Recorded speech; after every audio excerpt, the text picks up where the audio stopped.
하나님 말씀 보도록 합니다. 구약 성경 창세기 33장 1절에서 5절의 말씀까지입니다. 1절의 말씀 읽겠습니다. 야곱이 눈을 들어보니 에서가 400명의 장정을 거느리고 오고 있는지라.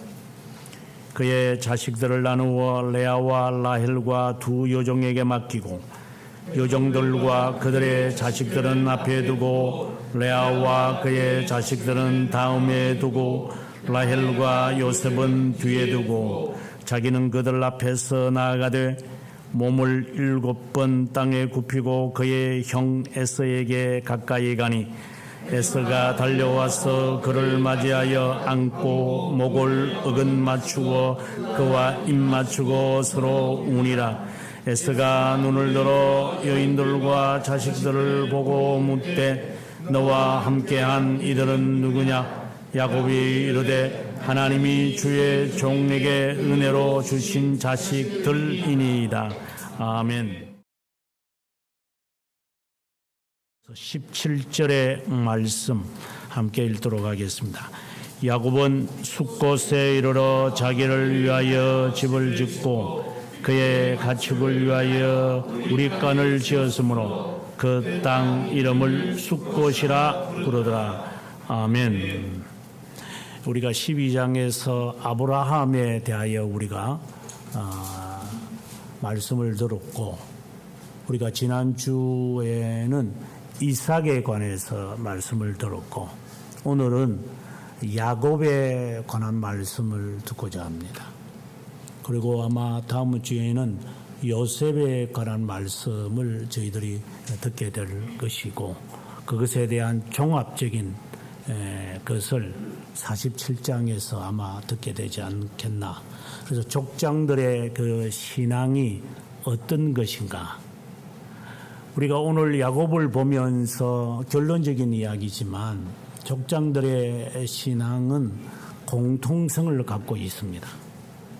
그것은 성문화되기 전에 모세가 하나님으로부터 율법이나 그리고 규례를 듣기 전에 그들은 이미 자발적으로 순종했다라고 하는 공통성을 갖고 있습니다.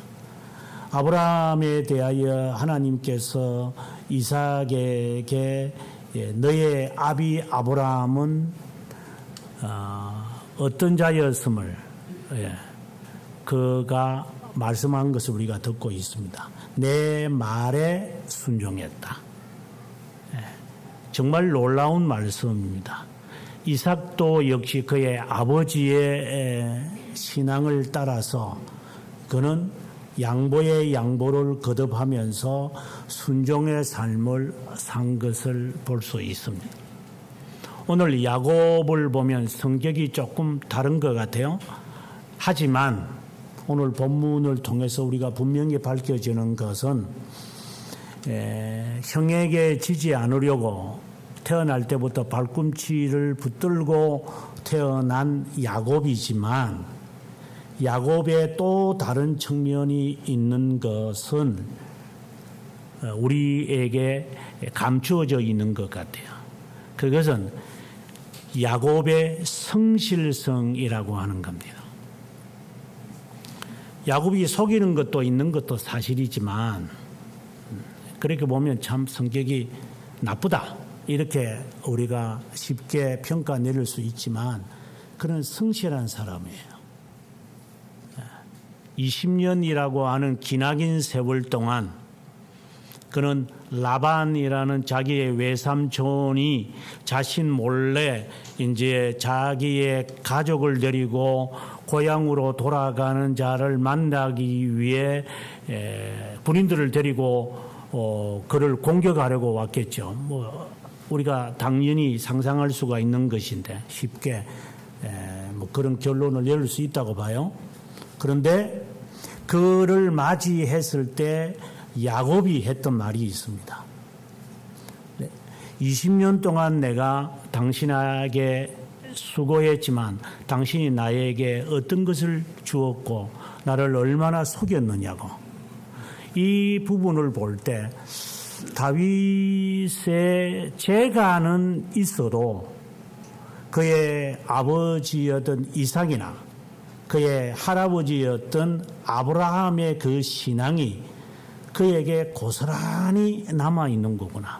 그의 성실함이라고 보는 겁니다. 그리고 지난주에 우리가 살펴봤지만 이삭의 그 남편이 소경이라기보다 앞이 어두운 상황 속에서 행할 때에 리브가의 말을 듣고 그가 순종한다라고 하는 사실을 볼 때에 그의 마음 자체가 순종이라고 하는 것이 있구나.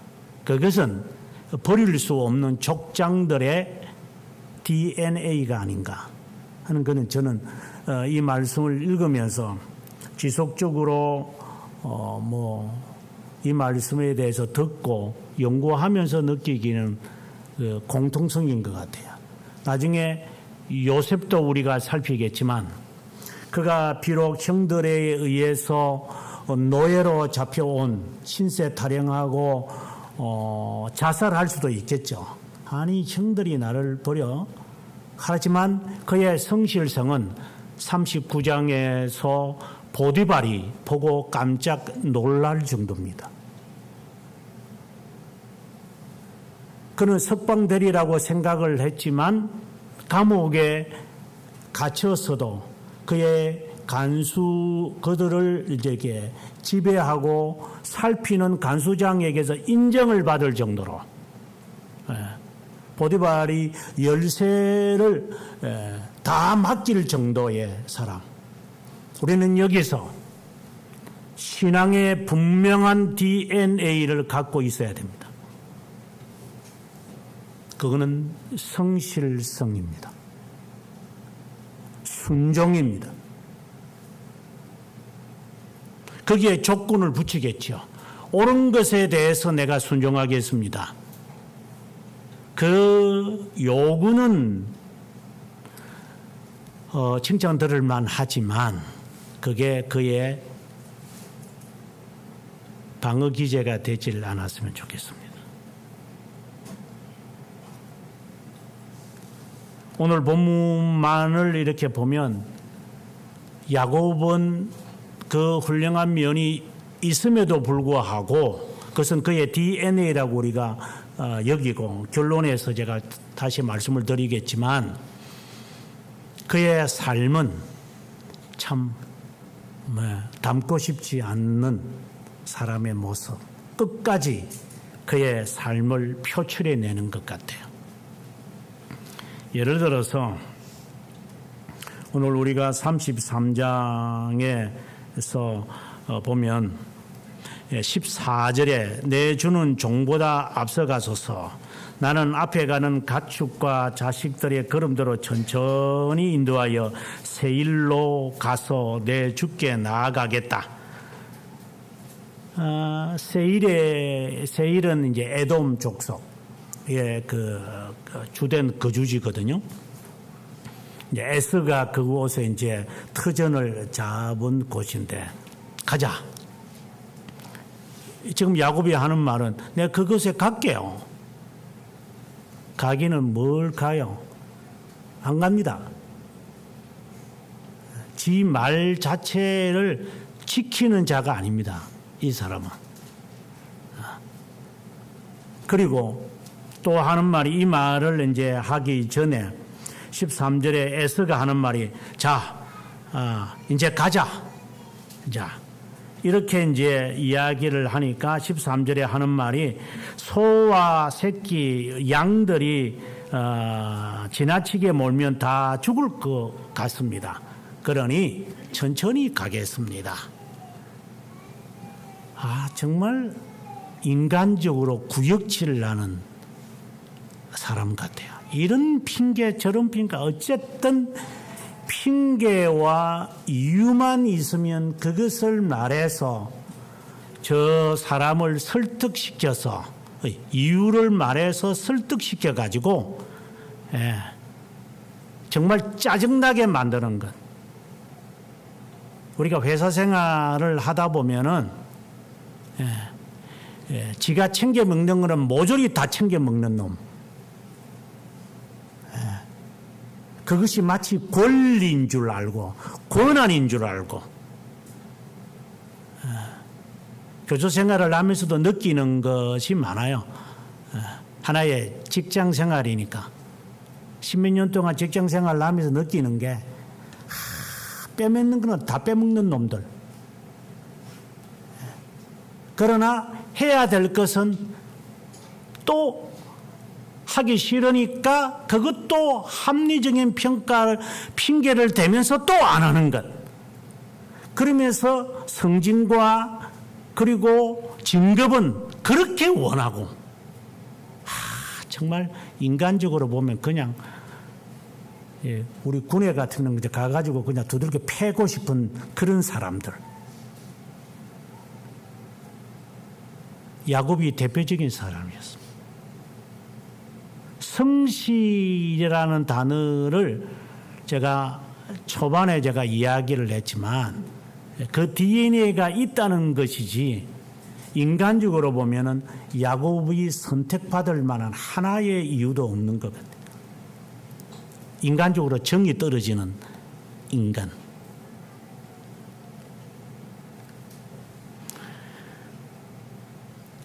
그렇게 해가지고도 괜찮으면 저는 좋겠어요. 나중에 핑계 대다가 17절에 가보게 되어지면 그는 숫곳으로 거예요. 북쪽에서 남쪽으로 흐르는 강이 요단강인데 그 요단강에서 조금 이제 지류로 있는 게 야복강이거든요.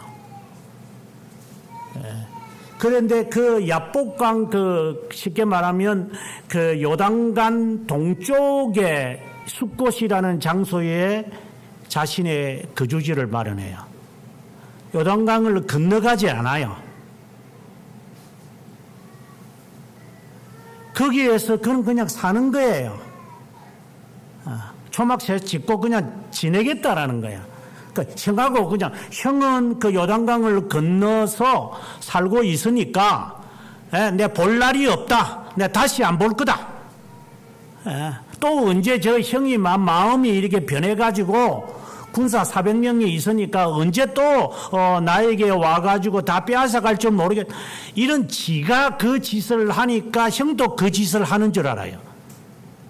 도둑이 지발 저리듯이 지가 그 짓을 하니까 남도 그런 줄 알아요.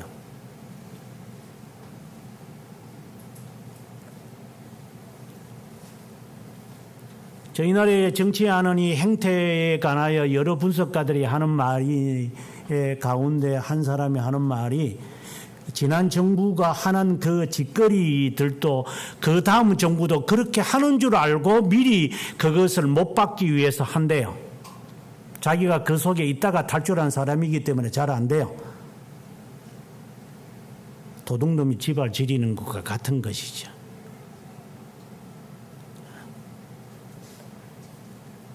야곱은 이것을 버리지 못합니다. 그래서 그 다음 장 34장에 와서 이제 하나님이 더 이상 기다리시지 않는다. 인간은 육체적인 것을 당하기 전까지는 인간은 절대로 고치지 않습니다. 100명의 100%입니다. 저도 여기에 제외가 될 수가 없겠죠. 당연히. 반드시 육체의 대가를 치르게 됩니다. 이렇게 재간을 부리는 사람들, 내려놓지 않고 자신의 생각의 합리성을 주장하며 자기의 개인의 견해를 합당한 것으로 착각하는 사람이 이제는 그는 대가를, 제가 늘 하는 말입니다. 대가를 지불하기를 알고 행동을 해라. 대가를 지불받지 않으면 그는 유기된 자다. 받을 필요가 뭐 있어요? 나중에 하나님께서 그 비유장의 13장 마태복음에서 하셨던 말씀처럼 가만히 두어라 그냥. 나중에 불에 집어넣으면 되는 거니까 간섭할 필요가 없지만 하나님이 대가를 지불하라고 우리들에게 말할 때는 돌아오라고 하는 최후의 통첩이죠. 결국 그의 딸이 디나가 세겜의 하몰의 아들에게서 급탈을 당하고 그의 아들들이 4명의 아들들, 레아에게서 난 4명의 아들들이 돌아와서 화가 나가지고 할례를 행해라고 해놓고 그날에 가서 고통을 겪었을 때 모조리 다 죽여버리는. 그래서 겁이 나서 이제 도망가는 거죠. 야곱이 도망갈 데가 어디 있어요? 하나님과 만났던 세겜 땅으로 가는 거예요. 결국 올 거잖아요. 그냥 가면 안 돼요? 결국은 버니엘로 돌아올 건데 왜 돌아다니는 거예요? 우습죠. 제가 봐도 우스워요. 선택된 자가 아니면 그냥 이렇게 떨어져 나가겠죠. 요즘은 여러분들이 연을 많이 안 띄우지만 우리 어릴 때는 집에서 연을 만들었어요. 그래서 제가 아버님하고 같이 연 만드는 그것을 늘 보아서 저도 연을 만들어서 띄우고 그랬어요. 근데 이제 실을 연결을 해가 다 무명실과 같은 거니까 실로 연결 해가지고 이제 두툼하게 해요. 그래서 나는 열심히 이제 실패에 이제 감아놓고 이제 띄우면 이게 쫙 올라가면 정말 멋있어요. 예, 정말 내가 만든 연이 저 하늘로 확 올라가는 모습 보면, 그리고 저 멀리 이 연이 떠는 것을 보면 정말 이 기분이 아주 좋습니다. 네. 그리고 이 연줄이 직신이 되는 게 아니라 쫙 쳐지거든요. 이게 무게 때문에. 그걸 이렇게 쫙 감고 쫙 풀고 하는 이게 여러분들이 안 해본 사람들이 많겠지만 실제로 해보면 정말 기분 좋습니다. 하루 종일 그거 갖고 놀아도 괜찮을 정도.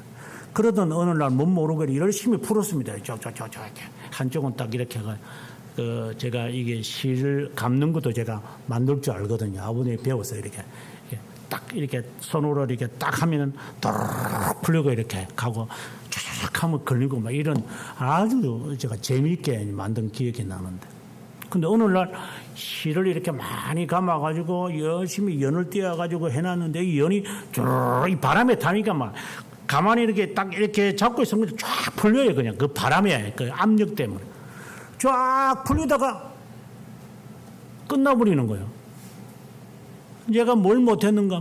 반드시 마지막에 거기에 실패에다가 이게 아주 강하게 이렇게 묶어놔야 돼요. 안 묶어놓고 계속 풀다가 재밌다 하다가 보니까 날아가 버렸어요. 그거 한 3번 정도 하고 난 다음에 아버님이 저보고 하는 말이, 그래, 얼마나 단단하게 묶어야 되는지 아느냐. 다 푸는 게 아니다. 이거는 실패는 다 풀라고 너가 감아놓은 게 아니고 적절하게 풀라고 하는 거다. 50년 전의 이야기지만 인생은 다 푸는 게 아니구나. 풀리고 나면 되감을 수 없는 거구나. 풀리지 마라. 하나님의 선택된 자 같으면은 풀리는 재미는 있죠. 다 풀리지 마라. 적절하게 하고 다시 감아야 한다. 감을 때는 힘들 거다. 그 바람의 압력이 세기 때문에 몇 배의 힘으로 이걸 감아야 실패가 감겨질 거다. 멀리 가면 멀리 갈수록 되감으려면 그만큼 힘든다. 풀리지 마십시오. 적절하게만 풀리십시오. 나중에 줄 끊어지면 찾지도 못합니다. 그래서 하나님은 야곱에게 손을 대시는 겁니다. 결국 그는 36장에 이르러 35장에 이르러 그는 이제 하나님께 가서 이삭처럼 아브라함처럼 여호와의 제단을 쌓고 여호와의 이름을 동일하게 부르게 되는 겁니다. 이 여정에 오늘 본문의 하나의 단면도인 거예요. 오늘 본문에 있기 전에 32장에 보면 야곱이 20년 후에 고향으로 돌아오는 거잖아요. 아주 사람이 바뀌고 난 다음에 돌아오는 그 나이가 될 거예요. 만약에 10대 때 그가 떠났다면 이제 30대 후반 돼서 돌아오는 거고 20 초반에 아마 떠났다면 이제 40이 넘어서야 아마 돌아오는 그 때가 됐겠죠. 인생의 노련함, 20년 동안 양을 키우면서 노련한 그런 타향의 그 경험이 아주 단단한 사람.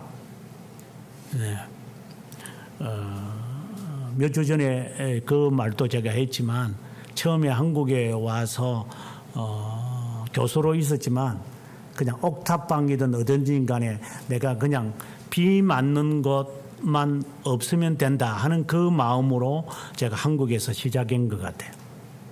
그러니까 제자들이 깜짝 놀래가지고 교수님 이런 데서 살면 됩니까? 이래서 할 수 없이 이제 원룸에 가서 이제 살게 되었지만 그것도 저에게는 가책이 됐어요. 내가 살아왔던 이 기나긴 여정 속에서 이렇게 편하게 따뜻한 온돌방에 이렇게 누워서 잠자는 게 이게 옳은 건가?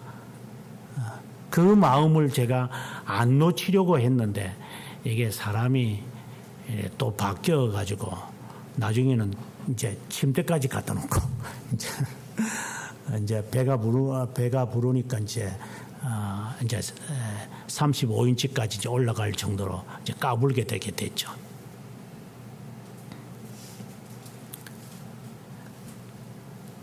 그가 살아왔던 그 기나긴 세월, 야곱을 말합니다. 야곱의 그 세월 속에 이래서는 안 되는데 하는 것이 그의 마음에 아마 있었을 거예요. 20년 후에 이제 형님을 이제 만나러 오는데 걱정이 태산이겠죠. 자기가 속였고 장자면분 빼앗았고 복도 깨달았고 에스에 대한 이야기는 없어요. 에스가 20년 동안 어떻게 했는지 전혀 기자는 나타나지 않지만 야곱 스스로가 불안한 거예요. 라반에게서 도망은 쳤겠고 이제 갈 곳은 타향으로 갈 수는 없고 부모가 있는 곳으로 돌아가야 되고 그건 당연한 거니 이제 돌아와야 되는데 걸리는 게 이게 야곱이라. 에서 형이라. 근데 소문을 듣고 보니 이게 군사를 데리고 올 정도의 막강한 그 형의 권세를 소문을 들어서 알고 나니 이제는 매달리는 것은 하나님밖에 없는 거죠. 그래서 32장에 하나님께 그는 기도하기에 이르는 겁니다. 우리는 여기서 조심해야 됩니다. 야곱이 하나님께 그렇게 기도하니까 하나님이 감동을 받아가지고 33장에 와서 에스의 마음을 변화시켰겠구나. 이렇게 만약에 여러분들이 착각하시면 자유지만 그는 잘못된 겁니다. 우리의 기도의 열성을 보고 하나님께서 그래 너 참 기도 열심히 한다. 그냥 둔부의 뼈를 그냥 쳐서라도 너가 하나님께 기도하니 하늘도 감동됐겠다. 이런 식으로 우리의 신앙생활을 한다면 그거는 모판을 잘못 짠 겁니다. 야고보 사도가 우리들에게 하는 말이 회전하는 그림자도 없다고. 하나님은 변하지 않는다고. 하나님이 그렇게 우리의 기도를 해서 하나님이 감동을 받아가지고 지성이면 감천이다. 마치 셰익스피어가 했던 말처럼 하늘은 스스로 돕는 자를 돕는다.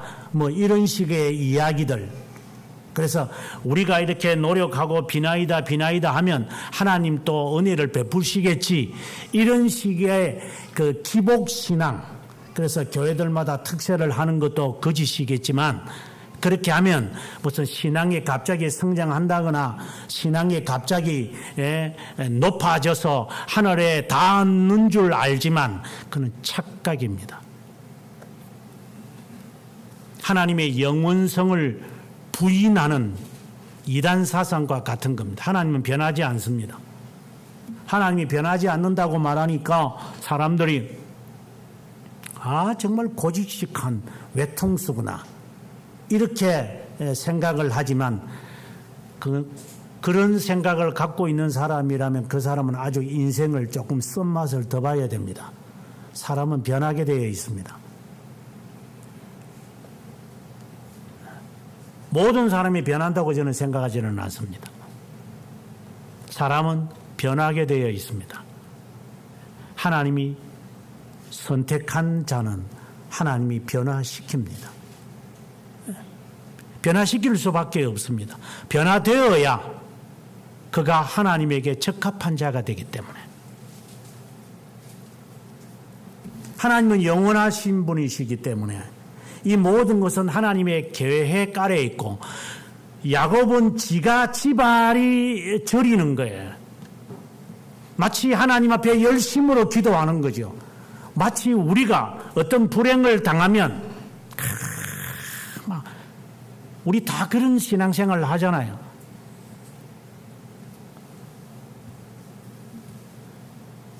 아마 인생에서 그런 경험을 몇 번이나 하는지 모르겠지만, 결혼 초기에 딸이 세상에 나오고 난 다음에 우리 아들이 나오는 그 3년 사이에 저희 집 사람이 피곤하고 힘들어도 2번 유산했어요. 피투성이를 2번이나 이제 그걸 했죠. 그때 저는 이제 그때 목사였는데, 그때 강도사였군요. 강도사여서 하나님 앞에 가서 정말 많이 울었어요. 살려달라고. 근데 피가 나오기 시작을 해서 하나님께 기도했더니만 하나님은 응답 안 하시는 것 같아요. 그래서 마음은 상했죠. 마음은 상해도 어떤 마음이 들었냐면, 다윗을 배우자. 아들 살려달라고 기도했지만 하나님이 데려가시는 것이 있구나. 이게 하나님의 뜻이구나. 그때는 정확하게 이 뜻을 제가 파악하지 못했어요. 우리가 지금 제 지성이 감천하지 못해서 그럴까요?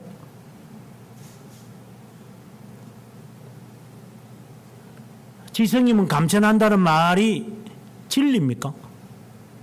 그런 꼬임에 빠지지 마십시오. 인간은 자연스럽게 이를 직면하면 피하고 싶어 합니다. 그래서 야곱이 본인의 이 처신에 따라서 그는 열심히 하는 겁니다. 하나님이 변하시지 않습니다. 하나님은 영원히 불변합니다. 야곱의 변화되어가는 하나의 과정입니다. 인간적인 수단을 사용할 수 있는 한 다 사용해 보고자 하는 이 야곱의 욕망입니다. 그 습관입니다. 그가 살아왔던 인생에서 굳어진 자신의 스타일입니다. 그래서 그는 하나님께 기도하는 겁니다. 하나님께서 감동을 받으시는 게 아닙니다. 무엇을 가지고 하나님께 감동시키겠어요? 오늘 밤 한번 쳐라 한다고요?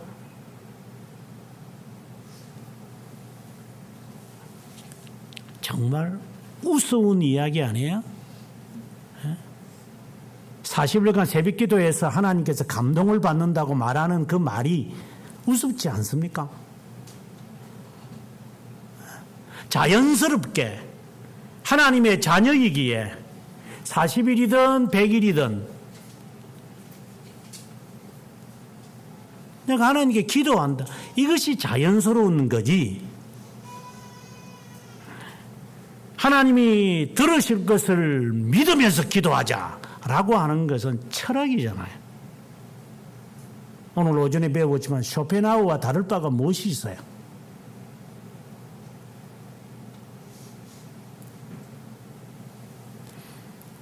4년 동안 대학 시절에 철학을 배웠다고 제가 여러 번 이야기한 적이 있었는데, 그때는 철학에 대해서 깊게 뭔가 배웠다고 생각을 하지는 않지만, 나중에 제가 책을 쓰기 위해서 이제 고대 철학부터 시작을 해서 현대 철학까지 이르는 철학을 제 스스로가 이제 책을 펴서 공부하고 연구하면서 볼 때에 정말 잘 배웠다 하는 생각을 하면서, 왜 이렇게 뒤틀려진 신앙생활을 하는 것인가?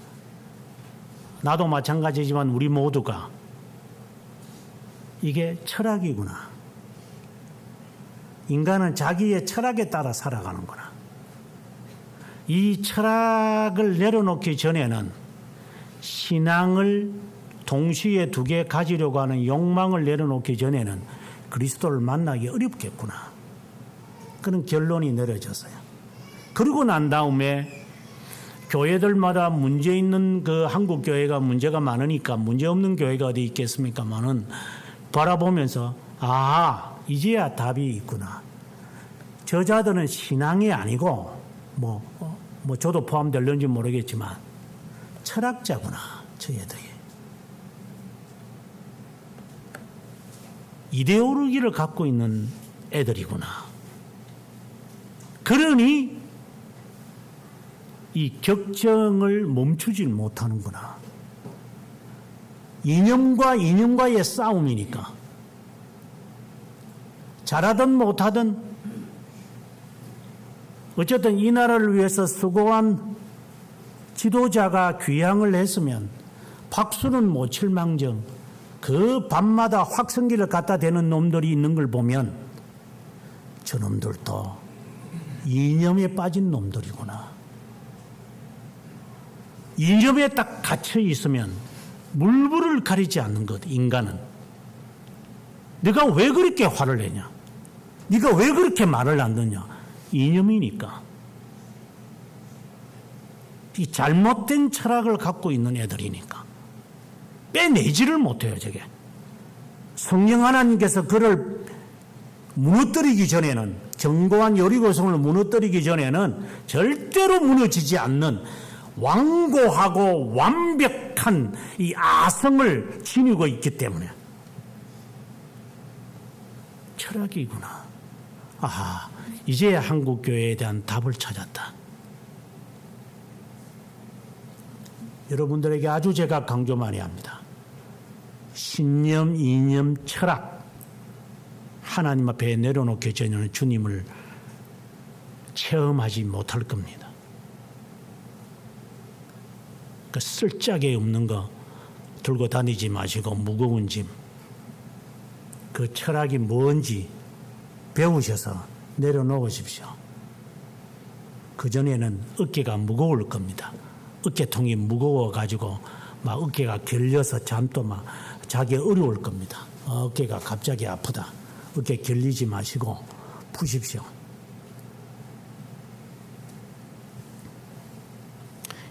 야곱의 기도로 하나님이 감동받는 거 아닙니다. 야곱이 할 수 있는 노력을 그는 하는 거고, 하나님은 이미 에서의 마음을 바꾸시기로 하신 겁니다. 우리는 이것을 우리의 삶에 잘 적용을 해야 됩니다. 우리가 어떤 면접을 보거나 어떤 일을 직면해서 하나님께 기도하는 사람이 있을 수 있어요. 우리가 저도 그렇겠지만 어떤 일을 직면하면 기도합니다.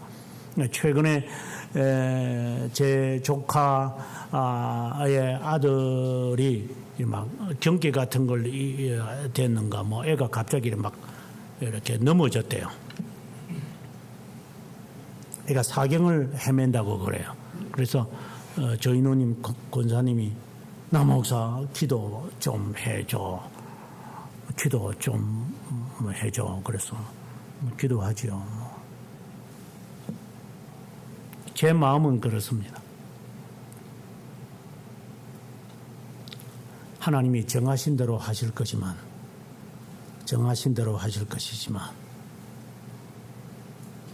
내가 할 일이 있을 것이다.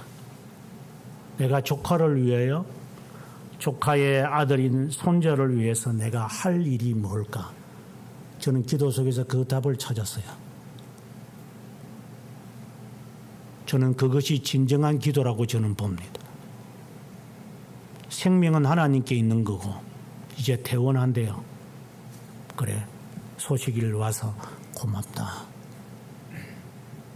인사로 삼촌 기도해 주셔서 고맙습니다. 예, 하지만 내 기도는 아니다. 하나님이 하신 거다. 내가 할 일을 나는 할 거다. 그 사건을 통하여 내가 할 일이 있을 것이니까 나는 그 일을 할 거다. 어느 것이 옳을 것 같습니까? 그러나 그 과정을 가기 전까지는 하나님 앞에 열심히 이 일이 해결되기를 우리는 기도하겠죠. 예, 기도해야 됩니다. 이건 우리가 해야 할 의무이기 때문에 우리는 하는 겁니다.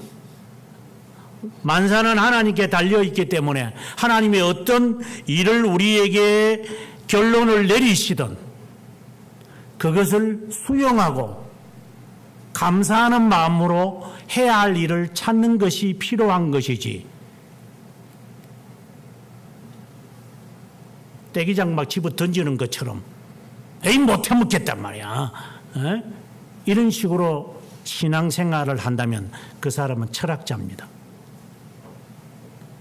하나님을 믿지 않는다는 거잖아요. 불변하신 하나님이 어떻게 하실 것인지 믿지 않기 때문에 그렇게 화를 불떡 내는 거잖아요. 야곱은 이제 하나님 앞에 열심히 기도합니다. 자신이 해야 할 의무이기 때문에. 이제 아침이 되었습니다. 절뚝거리면서 나타나는데 또다시 1절부터 보면은 그의 이 재간이 등장합니다. 재주가 많은 것 같아요. 재주도 있고 재간도 있고 그리고 머리도 잘 돌아가는 것 같아요, 이 사람이. 그래 보면 400명이 있는 것을 보자 자식들을 나누었다 그랬잖아요. 자기가 가장 사랑하는 라헬과 요셉은 제일 마지막에 두고 첩으로 첩이라고 해야 될지 어쨌든 몸종에서 나온 사람들과 자녀들은 앞에 두고 이런 식으로 아주 이게 진전하는 거 보면 참 머리 진짜 좋은 놈이다 하는 생각을 해봐요. 그리고 3절에 가보게 되어지면은 몸을 7번 땅에 굽혔다 이렇게 말해요. 아마 형이 보는 앞에서 아마 했겠죠. 멀리서 이렇게 보는데 막 넓적 저랬겠죠. 우리나라 삼전도에 굴령하는 것처럼 인조가 9번 9번 그 3번 절하면서 3번을 땅에 이렇게 박아야 되잖아요. 그래서 9번 이제 이게 뭐 이마에 피가 났다든가 뭐 그런 말까지 할 정도로 저기 잠실 있는 저기 그 석촌호수 거기 있잖아요. 거기에 얼마나 창피스러웠겠어요. 그 오랑캐라고 하는 그 사람 앞에 그 9개의 그 제단이 있는 그 높은 위에서 쉽게 말하면 한 3층 정도 되는 그 높이에서 쫙 쳐다보면서 일배 하면 절하고 그냥 바닥에다가 쾅쾅쾅쾅 쳐박고 쫓아내고 지가 왕되니 기분은 좋았나? 관계 쫓아내고 그래 네가 왕되니까 이러한 굴욕을 당하는 모습처럼 인간적으로 바라봤을 때 형을 도망치고 살 때는 좋았는데 이제 형님을 만나려고 하니 겁이 나니 이제 7번 절했다. 이거는 그 고대 근동 사람들이 행하는 관습이었어요. 그래, 앞에 나가면 7번 절하는. 그리고 4절에 가서 가까이 가는데 형이 와서 입을 맞추며 포옹을 하더라. 얼마나 이 야곱이 놀랐겠어요. 그죠? 아니, 내가 기도한 게 효력이 생겼나? 내가 절한 게 효력이 생겼나? 아마 야곱은 끝까지 이것을 버리지 못할 거야, 이게. 그래서 제가 초두에 말씀을 드렸다시피, 형 먼저 가세요. 제가 나중에 갈게요. 이런 것을 행동하는 걸 보면 끝까지 형의 것을 이게 믿지 못하는 거야. 이게 변화된 게. 지가 기도는 그렇게 해놓고 기도하고 지하고 다른 거야, 이제. 만약에 지가 기도를 해서 하나님이 감동을 받아서 변화가 되어졌다면 따라가야죠. 기도 응답을 받았으니까. 더 심각한 것은 그의 기도와는 상관없이 하나님이 행하셨다면, 그것을 신뢰한다면, 지금 제가 해석하는 것처럼 그렇게 받아들였다면 따라가야죠. 하나님을 믿는다면. 이 말은 아직 하나님에 대한 불신의 자리가 있다라고 하는 것이죠. 선택된 자라 하더라도 오늘 본문의 제목을 제가 육체의 잔재라고 했는데, 인간은 자신이 살아온 이 관습이라는 게 있어요. 관행, 이 습관이라는 게 있어요. 그것을 이제 그 벨기카에서는 29항의 참된 교회와 거짓된 교회를 설명하면서 이렇게 이야기를 해요. 기독교인의 영원한 표지가 무엇인가? True Christian. 내가 참된 교회다라는 말을 하기 전에 내가 True Christian이냐, 내가 진실한 그리스도인이라는 것을 어떻게 압니까? 한마디로 아주 정의를 내립니다. 믿음이다. 믿음으로 내가 참된 그리스도인이구나. 칼빈 선생은 여기에 덧붙여가지고 참된 믿음을 가진 사람은 하나님을 아빠, 아버지라고 부른다. 그 말이 잘 이게 맥센스가 안 되죠. 아니, 참된 믿음을 가진 사람은 참된 기독교인일 거고, 그 사람은 하나님을 향하여 아빠, 아버지라고 부른다. 이 세 가지가 연결이 잘 안 돼요, 실제로. 어떻게 볼 때는. 그래서 벨지카는 계속해서 이야기를 해요. 참된 믿음을 가진 사람의 첫 번째, 내가 하나님의 선택된 자라고 여러분 스스로가 느끼고 있는지 모르겠지만, 내가 하나님의 자녀다 하는 것이 있다면 믿음이 있을 거예요. 하나님을 아빠, 아버지라고 부를 거예요. 뭐 기도할 때 막 한숨 쉬면서 아버지 이걸 말하는 게 아니라, 그럼 들을 때는 뭐라 할 거예요? 내쉴 때는 아버지, 그럼 들을 때는 아니요 이럴 거예요. 믿음을 너가 가지고 있다면 그거는 참된 신자인데, 첫 번째가 믿음을 가진 사람은 첫 번째, 죄를 피해라. 오늘 오전에 공부하면서 그랬죠. 죄가 있으면 그 죄를 멀리서라도 돌아서서 가라. 이게 믿음을 가진 사람의 첫 번째가 해야 할 일이다. 나는 괜찮아요. 뭐 그거 괜찮아요.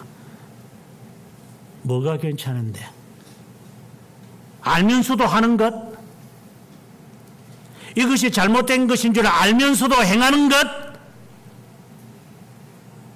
그게 거짓된 믿음을 가지고 있는 것이지. 그것이 철학을 갖고 있는 거지. 그게 신앙이냐, 그게? 두 번째 보게 되어지면 의를 따라 행한다. 하나님의 의가 뭐냐? 제가 늘 강조하는 거예요. 옳은 것이 뭐냐에 택해라. 오늘 오전에도 그 말을 했어요. 선과 악에 대한 개념을 갖고 있느냐, 쉽게 리트머스 종이로 알 수 있는 거다. 내가 정말 선하고 정말 옳고 그릇된 것을 내가 알고 참된 것을 내가 알며 살려고 한다. 세상에 아무리 추악하다 하더라도 옳은 것을 따라가야죠. 그것은 참된 그리스도인이기 때문에.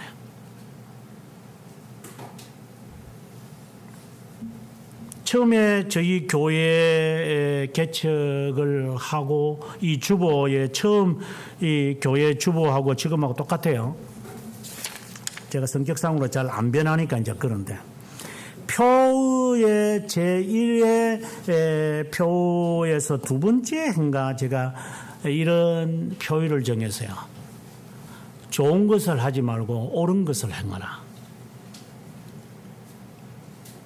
좋은 거 하지 마라. 옳은 것을 행해라. 두 번째 그리스도인의 자세다. 참된 기독교인. 스스로가 진단하시기 바랍니다. 세 번째는 참된 하나님과 참된 이웃을 사귀려고 해라. 다시 말합니다. 이웃을 사랑하라 하는 이 말씀은 우리의 의무예요. 의무. 묘해야 할 이유가 없으니까. 그러나 이웃이라고 해서 잘못된 것이 없는 것은 아니잖아요. 그러면 그 이웃을 멀리해야죠. 그래서 true neighbor, true God, 참된 하나님과 참된 이웃을 따라라. 왜 참된 기독교인에 관한 이야기를 29항에서 말하는 것인가? 왜요? 교회가, 참된 교회가 성도들로 하여금 교회에 이렇게 오게 되어지면은 참된 그리스도인으로 양육하는 것이 참된 교회의 책임이기 때문에 교회를 수십 년간 다녀도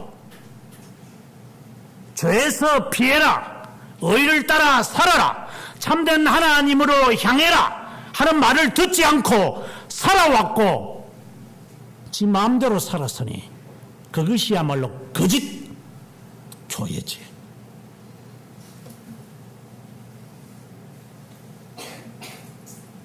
사기꾼이 지 사기친다고 하고 사기칩니까?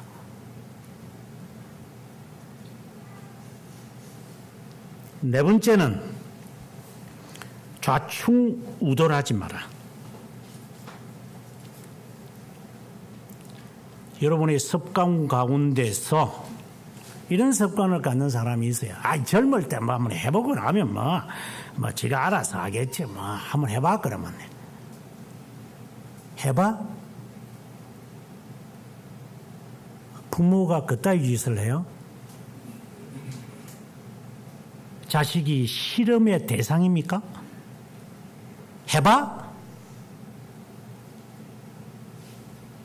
네가 자식을 사랑하는 부모야? 실험을 해서 사람이 바꾸어진다고? 그런 몽매한 부모가 어디 있어요? 그런 무책임한 자가 어디 있어요?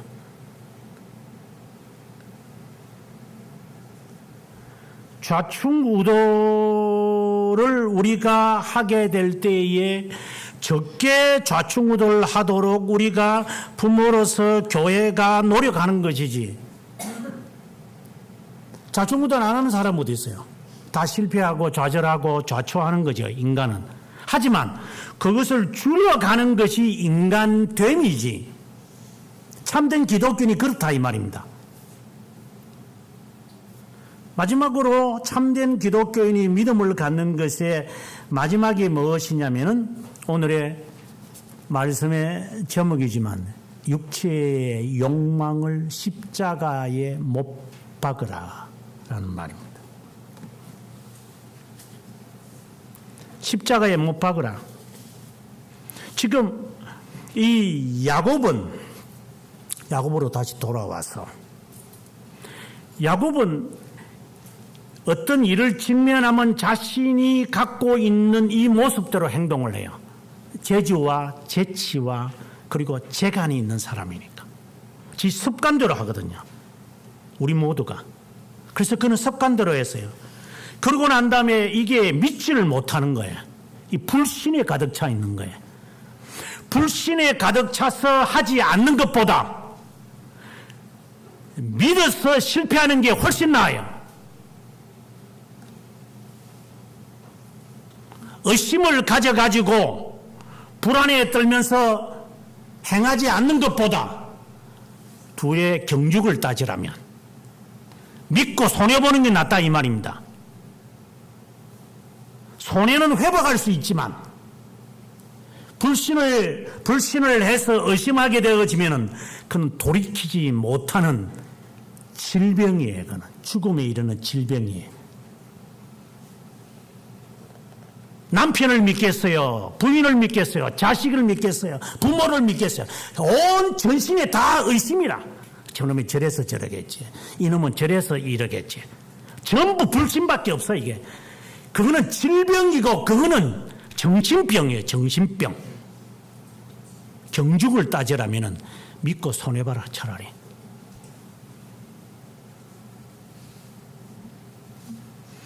만약에 내가 믿었는데 그 믿음을 자기의 것으로 해결했다면 그 손해는 하나님께서 그에게 갚으실 거고 하나님께 맡기면 돼요. 나는 진실하게 했는데 저 사람은 내 진실을 도둑질했습니다. 그렇다면 하나님이 심판하실 거니까. 지가 의심을 해가지고 지가 불신해서 지가 불안해서 이거는 죽을 때까지 못 고치는 질병임. 약도 없어요. 여러분 스스로 생각하세요. 나는 의심의 질병에 빠져 있는 자인가? 누구를 믿지 못해서 신뢰하지 못하는 것인가? 맹신하라는 게 아니라 두들겨 보지만 불신은 하지 마라 이 말이에요. 그래도 믿을 구석은 있지 않겠나? 이 야곱은 못 믿는 거예요. 이게 그의 육체의 잔재예요. 참된 그리스도인이라 하더라도 방금 이야기했던 이 5가지를 우리는 계속 범하고 있어요. 그래서 교회가 그것을 다스려야 돼요. 교회가 그것을 훈육하고 훈계하고 훈련해야 돼요. 그래서 하나님이 그 교회를 만든 거예요. 세운 거예요. 그래서 노련한 지도자, 정직한 지도자가 있어서 또나 개나 목사대가 되는 게 아니라 훈련된 사람. 교회 간판 갖춘다고 해서 저게 목사들이에요?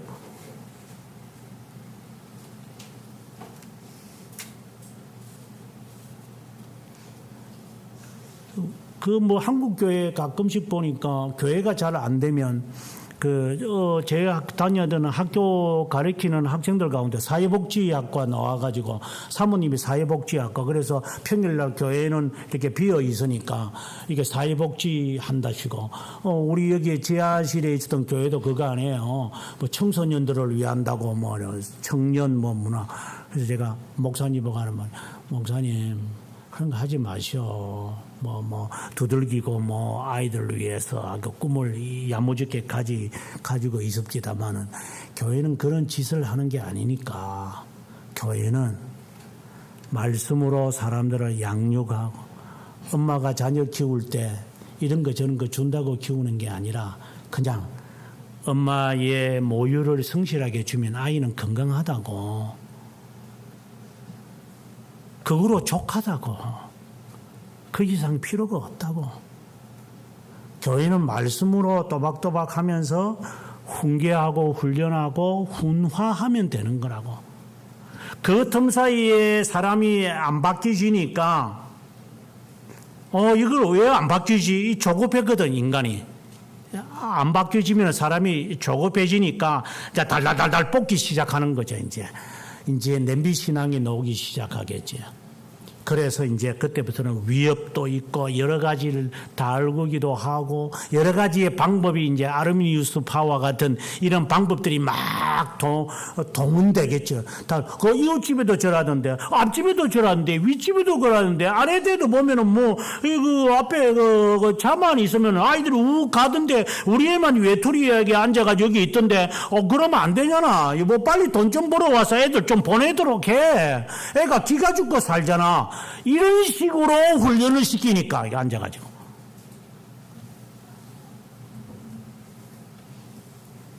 백마디의 그런 노란 버스 태우는 것보다도 한마디로 나는 너를 믿는다.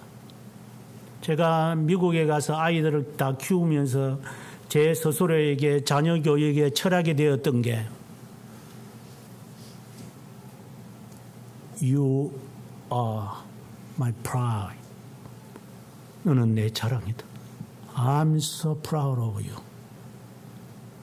이 말이 아이에게 줄 수 있는 부모의 최고의 마음이라고.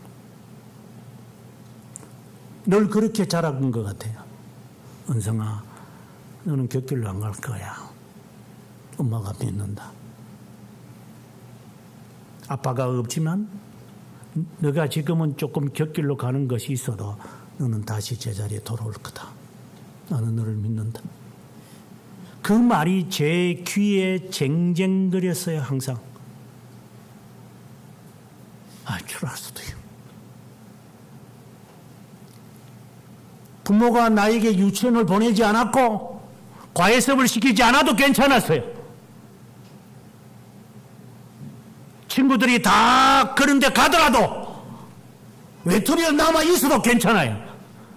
그 한마디가 저에게는 부모를 공경하는 공경심을 주었던 거예요. 덤벙대지 마. 애 키울 때 촐랑거리지 말고 진심으로 You are my pride. I'm proud of you.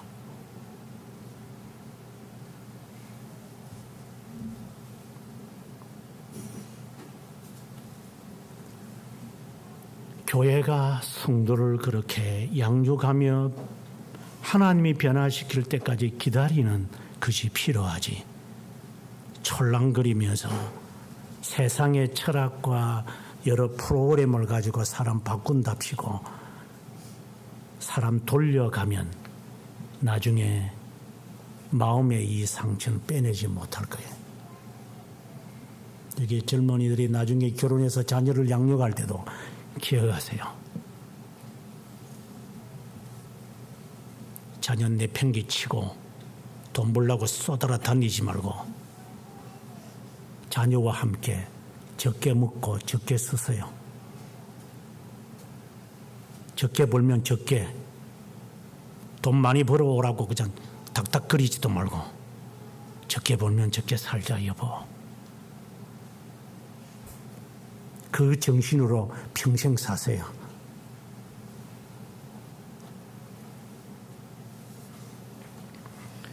본래의 자신의 이 재주체간을 부리지 못하는 것, 선택된 자라 하더라도 남아있는 잔재들이 있기 때문에 이게 죄의 잔재라고 그래요. 죄의 잔재가 남아요. 우리 모두가. 이 죄의 잔재를 이제 교회가 이걸 다스리는 법을 가르쳐 줘야 돼. 그게 참된 교회의 모습들이기 때문에. 그래서 여러분들이 아마 신앙생활을 하면서 훈련을 안 받아봤겠죠. 가정에서도 훈련을 안 받아봤겠죠. 집은 여인숙이니까. 잠자러 오는 거니까. 그리고 마치 저장소처럼 내 옷이 거기 다 있고 내 필요한 물품들이 다 집에 있으니까 그거 찾으러 오는 거지. 홈이 아니라 그냥 단순히 스토어하우스, 저장소에 불과한 거. 그냥 하우스지. 홈이 아니죠. 여러분 교회에 와서 바꾸시기 바랍니다.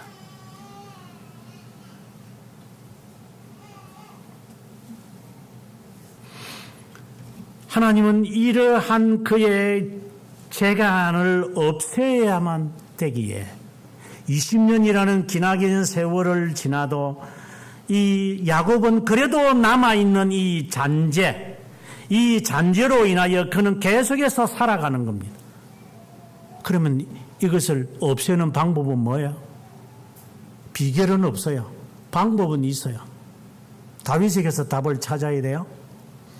다윗이 골리앗을 쳐로 가기 전에 자기의 형님, 쟁쟁한 형님이죠. 팔째 제일 막내라고 했으니까 첫째하고만 나이 차이가 아마 30년 정도 차이 나겠죠. 우리가 상상컨대 아버지 나이보다 더 아버지처럼 보이는 그런 형님들이 더 자리를 찾아서 겁이 나가지고 저놈 저 말썽꾸러기가 저거 안 된다고 저거죠.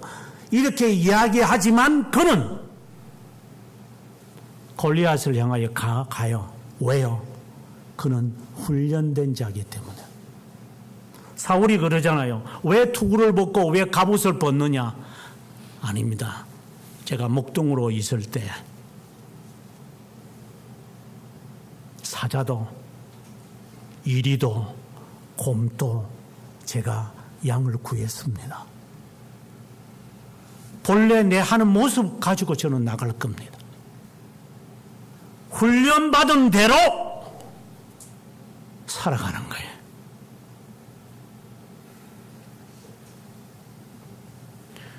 우리는 육체의 잔재를 다 가지고 살아가요.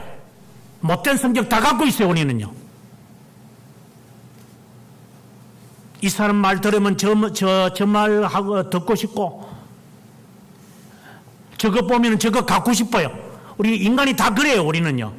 그러나, 훈련을 받은 사람, 훈련된 사람, 이것을 하지 말라고 그랬지. 아버님이 하지 말라고 그랬지. 어머님이 하지 말라고 그랬잖아. 이것이 어릴 때부터 훈련이 돼 있는 사람, 하고 싶지만 아니야. 하면 안 되지. 그나마 그것이 비결은 아니나 도움이 될 거예요.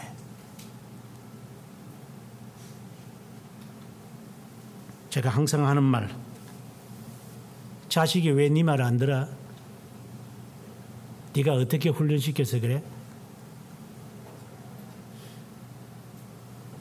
네가 뭘 보여줘서 그래 지금까지?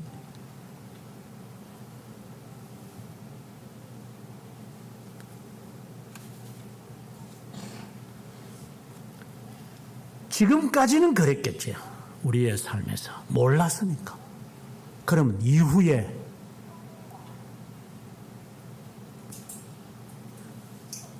그 아이도 자라갈 것이고 늙어갈 것이니까 이제 내 나이가 되기 전에 이 아이의 변화를 바라본다면 당신부터 바꿔. 자녀 탓하지 말고 너부터 바꾸지 않으면 노후가 돼가지고도 그 부리장머리 못 고칠 거야. 그 아이는. 잘못됐다는 것을 아는 순간 이것이 나에게는 육체의 잔재며 이것이 본성의 부패며 이것이 나의 죄악의 하나의 흔적들이라고 하는 것을 깨달았다면 이제부터 바꾸세요. 그러면은 자녀가 나중에 스스로가 바뀔 겁니다.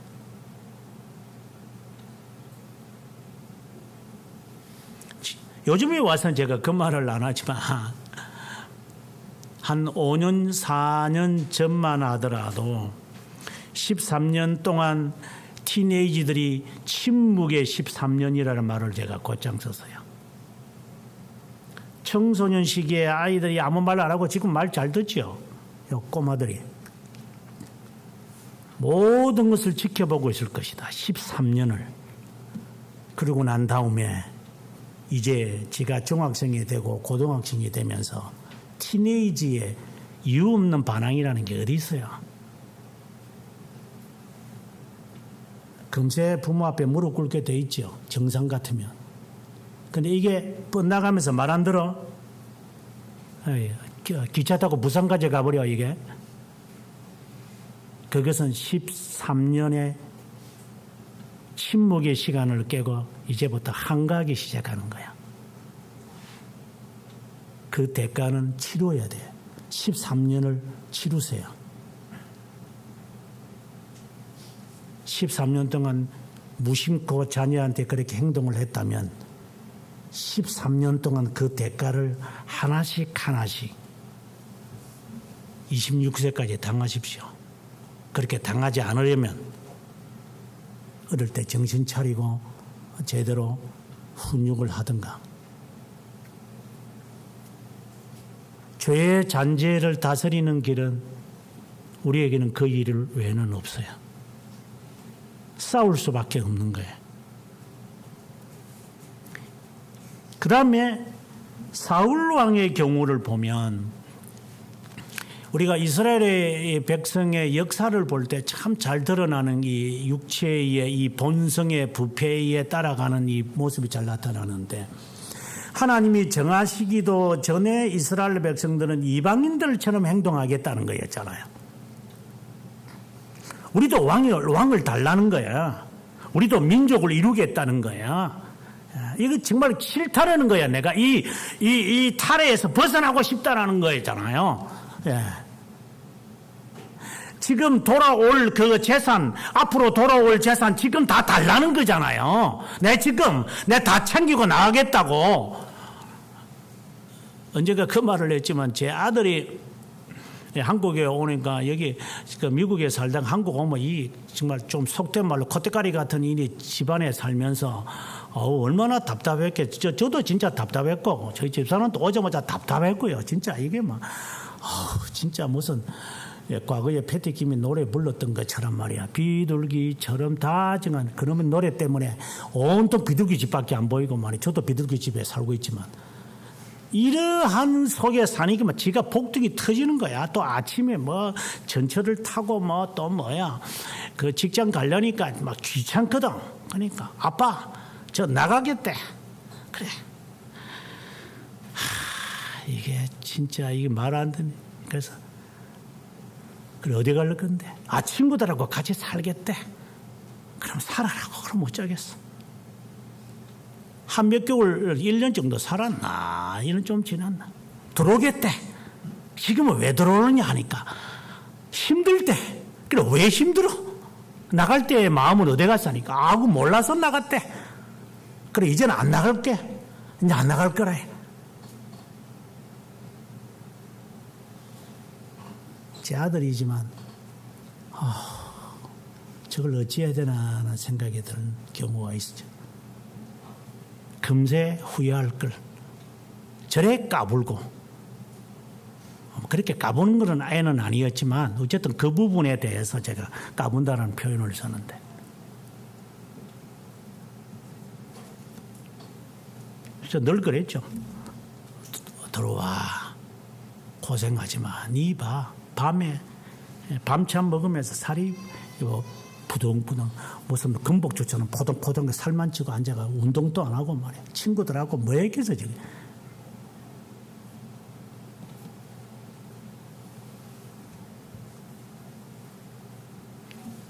다른 사람처럼 살고 싶은 거야 이게. 사울이 육체의 잔재를 다스리지 못하는 표본이에요.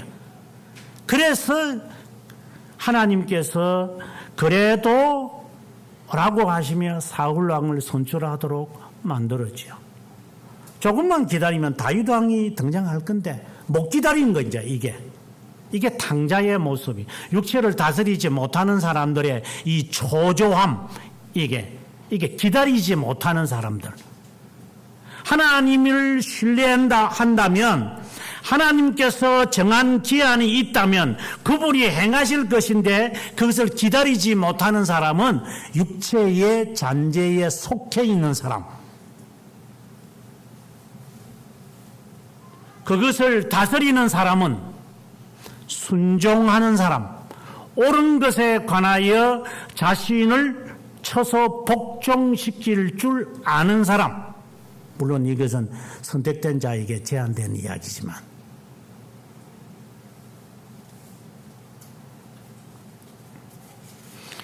야곱이 얼마나 육체의 잔재가 많은지 여기 보면 10절에 정말 이래 아양을 떠는 거 보세요. 이 아첨이라고 해야 되나 아양이라고 해야 되나. 형님의 얼굴을 배운 적 하나님의 얼굴을 본 것과 같이 하나님의 얼굴 본 놈이 그럼 형님 따라가야지. 말은 잘한다. 하나님의 얼굴을 본 것 같사오며 형님도 나를 기뻐하심이니이다. 어이고 연극을 하면 멋있겠다 진짜. 또 11절에 하나님이 내게 은혜를 베푸셨고 내 소유도 족하오니 청컨대 내가 형님께 드리는 예물을 받으소서. 뇌물을 해서 형의 마음을 돌이키는 말은 하나님이 복을 베풀었다. 하나님을 본 것과 같습니다. 말은 그렇게 거창하게 해서 에서가 기분이 얼마나 좋았겠어요. 그래서 12절에 가자 이제 떠나자 아버지의 집으로 가자 이렇게 하는 말이 앞서 말씀드린 것처럼 13절 14절에 또 재간이 또 나오는 거예요. 그래서 16절에 에서는 세일로 돌아가고 야곱은 요단강 건너편 숫곳에 머물러 17절에 평가를 뭐라고 하느냐. 자기를 위하여 집을 짓고 가축을 위하여 우리간을 짓고 지 자신을 사울 왕하고 똑같아요. 왜 아말렉을 죽이지 않았습니까? 저 들리는 소리는 무슨 소리입니까? 하나님께 드리려고요. 왜 안 죽였습니까?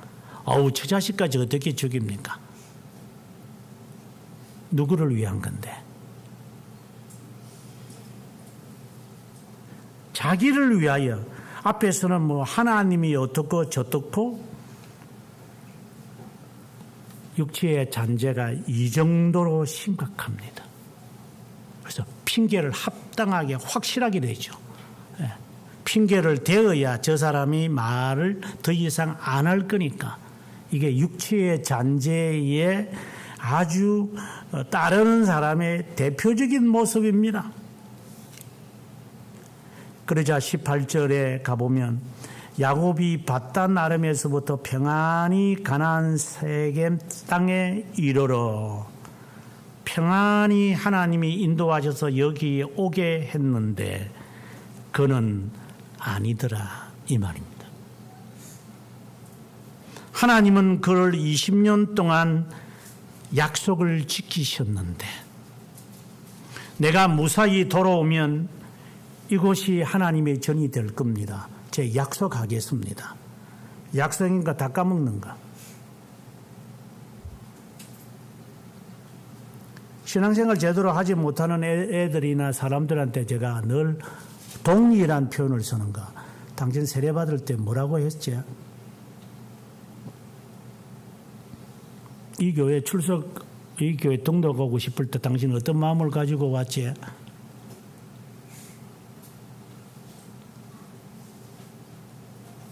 기억이 잘 안 난대.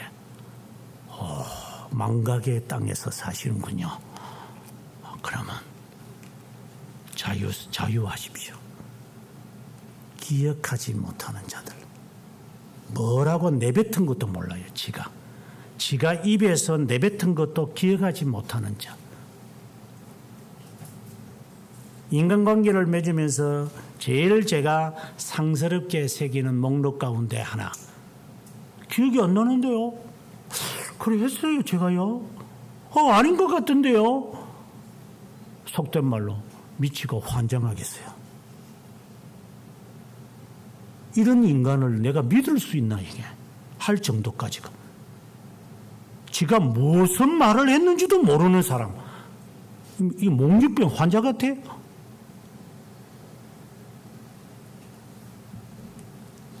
저는 사람의 이름을 외울 필요가 없다고 봐요. 그래서 사람 이름 잘 안 외워요. 저는. 이름 바꿔 한다고 기분 되게 나빠하는데. 뭐 이름이 바꾸고 15만 원이지 뭐 이름 바꾸는 거. 네 이름 뭘 그게 그리 중요하냐? 자존심을 내세우는 제 이름밖에 없어? 이름 석자?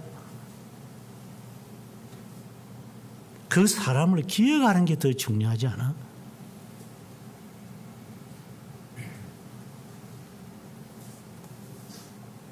쓸데없는 세속적인 사고 갖고 교회당에 와가지고 세속적인 방법으로 따지고 있어요. 교회 신앙을.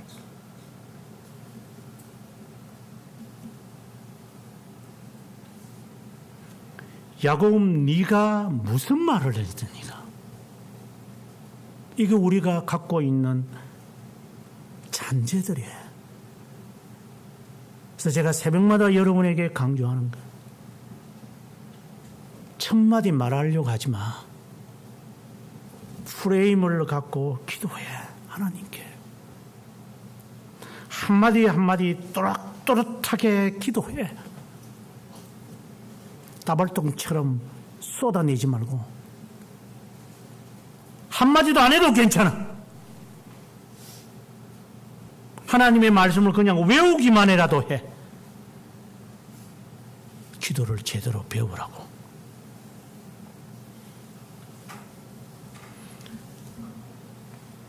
중생이 된 후에 우리에게 여전히 죽을 때까지 육체의 잔재는 남아있을 겁니다. 그래서 기도 제목이 있다면 육체의 잔재와 싸우는 게 하나님이 너무 힘이 들어 포기하렵니다 하는 그 기도가 아직까지 제 기도 제목은 아니에요.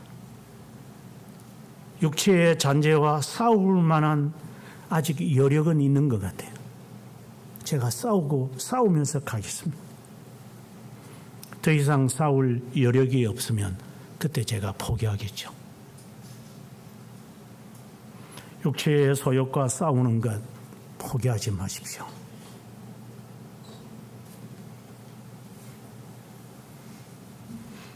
죽을 때까지 싸워야 합니다.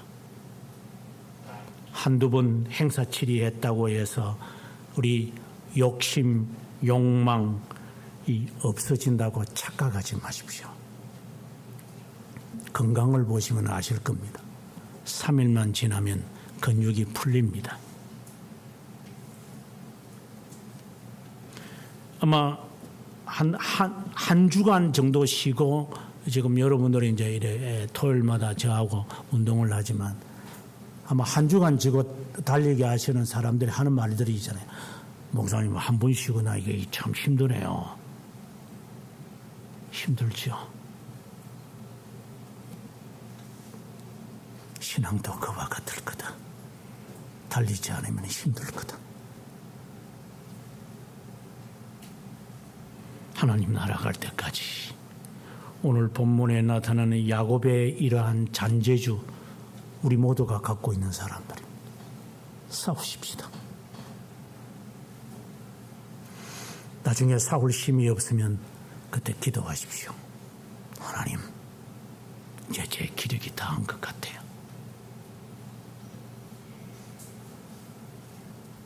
하나님은 적합한 자를 찾으신다 그랬죠. 하나님의 사람으로 만들어져 가기를 바랍니다. 교회가 여러분을 훈련시킬 겁니다. 저는 그 훈련자입니다.